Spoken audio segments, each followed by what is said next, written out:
Hi everyone, this is Aaron for Zollotech. We're going to be comparing the iPad 2 to the Samsung Galaxy Tab 10.1. Now let's first show you the top accessory, since most of you have probably seen an iPad 2, but this is an accessory directly from Apple that allows the screen to turn on when it's open, folds up into a stand. You can buy lots of options like that for here, but we don't have the shut to shut it off, open to wake it up. That's built into a little magnetic system on the end. Let me go ahead and remove that so we can continue and compare the two. So here we have the iPad 2. This is actually the Wi-Fi version, but for the comparison that will be fine. This is the Wi-Fi version. There is a 3G version available, and it's the 32 gigabyte model. Here we have the Samsung Galaxy Tab 10.1 4G Verizon version, which is exclusive in the United States. So it's not easy to come by in some areas where there's a lawsuit between these two for the Galaxy Tab looking too much like the iPad, and we'll go over that in a moment. Let's first talk about cost.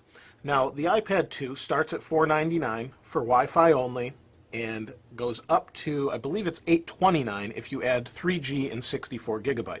So the $499 version has 16 gigabytes. This happens to be the 32 gig Wi-Fi, so tack on another 100 at $600. The Verizon Samsung Galaxy Tab 10.1 is $529 for 16 gigabytes or $629 for 32 gigabytes. However, you must sign a 2-year contract in order to have this. So it's pretty expensive over 2 years. It's nice that you have the wireless connectivity on the go, but on the iPad you can actually turn that on and off monthly if you choose to go for the Wi-Fi plus 3G version, which adds $129, but no contract.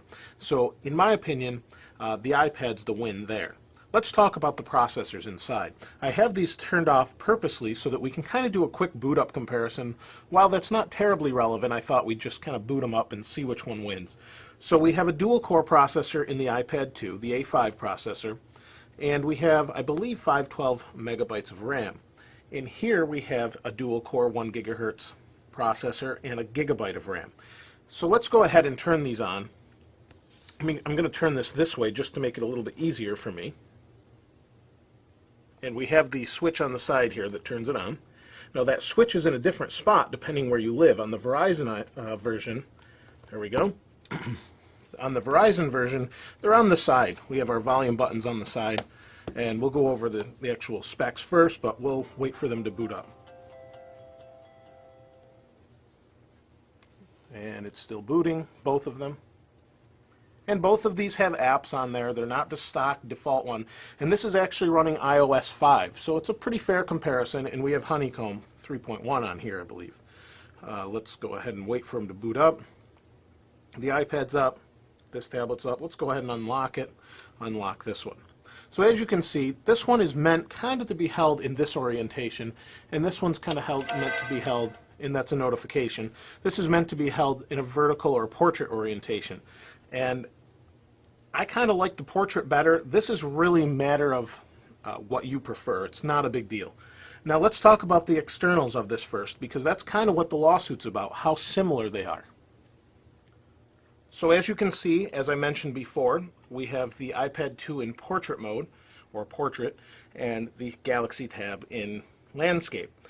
Now, as far as similarities go, I'm not really sure how much different you can make a tablet. I can see making the interface differently, but you know, you've got a piece of glass, a bezel, where you've got things to attach it to the back, and that's about it. So on the iPad, you can see clearly we have a camera here, and it's easier to see on the white version. So we have a camera here, our home button here. That's all on the front.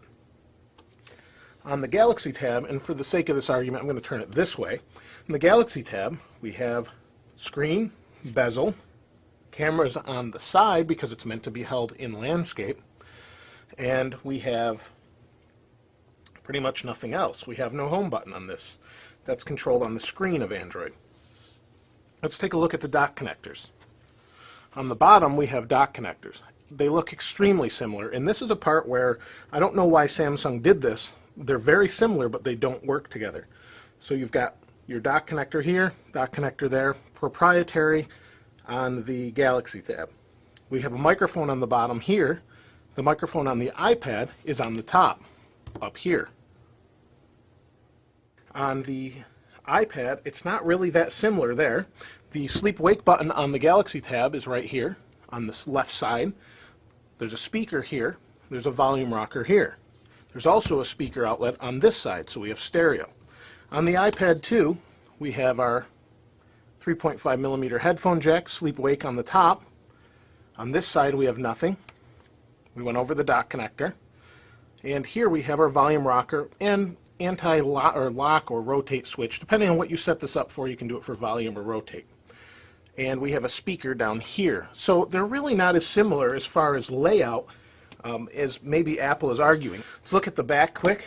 On the back, we have a 3 megapixel camera with flash. On the back of the iPad 2, we have a, I believe it's less than 1 megapixel camera. Pretty poor. And that's it, and our Apple logo.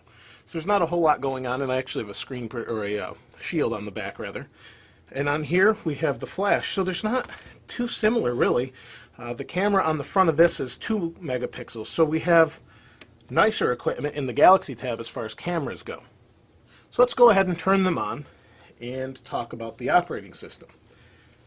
Now, if you like Android, I'm waiting for it to rotate, there we go. If you like Android, you're going to like this tablet. It runs Honeycomb.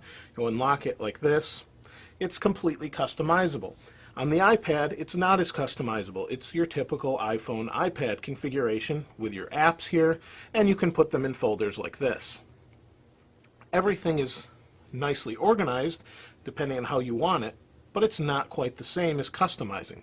Me personally, I'm not into customizing, but there are probably more than the majority of, or the majority, that are into customizing.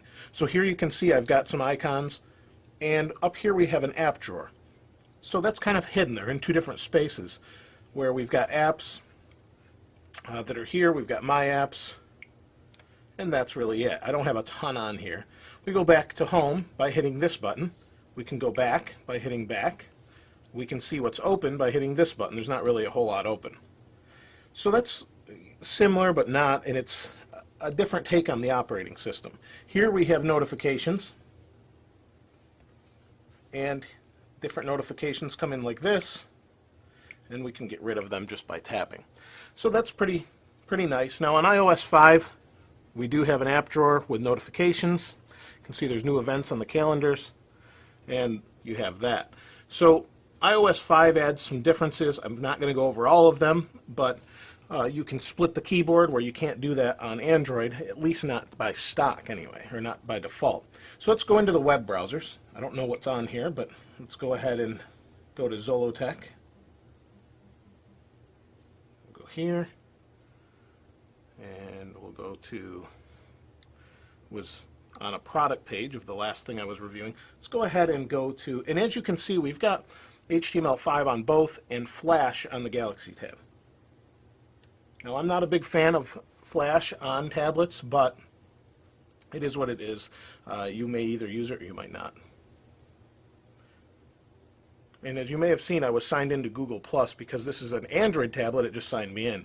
So here you can see different modes. One's portrait, one's landscape. We can scroll. Everything appears to work pretty fast. I will say that the iPad is a little bit smoother when you're scrolling through web pages. You can see it's a little bit choppy here. The sensitivity isn't quite the same. So let's go to the same thing. They're very close, but for some reason, sometimes Android gets a little bit choppy here. We have tabs in both browsers with iOS 5, and with the keyboard on iOS 5, we can split the keyboard. Like I said, that's not available as default on here, but Samsung has included a very nice keyboard that does a great job and has www and makes things pretty easy to type. And then it switches to .com when you want to use it. But either way, it's a nice keyboard. It does the job. Let's go home. See, no home button. We hit home. There's not a whole lot more to go over as far as the tablets themselves, other than that you've got 4G constantly on here and Android, which is hugely customizable. You also have the music setup that Google has that's now in beta, where you can upload all of your music and get it here, which is nice. And Apple has something coming soon for iCloud with that, but it's not quite the same thing. So you can see here's all the music I have on here, and that's pulling from the cloud, and I can just play that. I don't have to download it. I can download it, but I don't have to. Let's talk about the App Store. Now, the app market on iPads and iPhones is well established, and just about everybody knows that. Let's go to the market here quick. We'll go to the App Store, and we have featured, we have apps. The App Store on iPad is well established. People buy a lot of things on there, and you have some really quality apps because of that.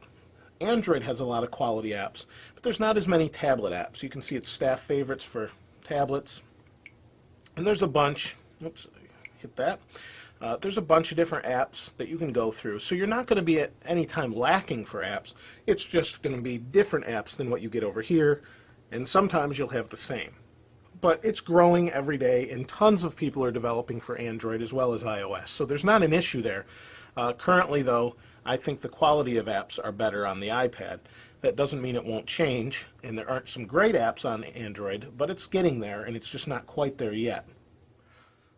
Other than what we've already mentioned, there's really cameras. We talked about that a little bit, but this has such better cameras on it. They're still not up to par of, say, a Android or iPhone device, but they're much better camera on the Galaxy Tab than on the iPad 2.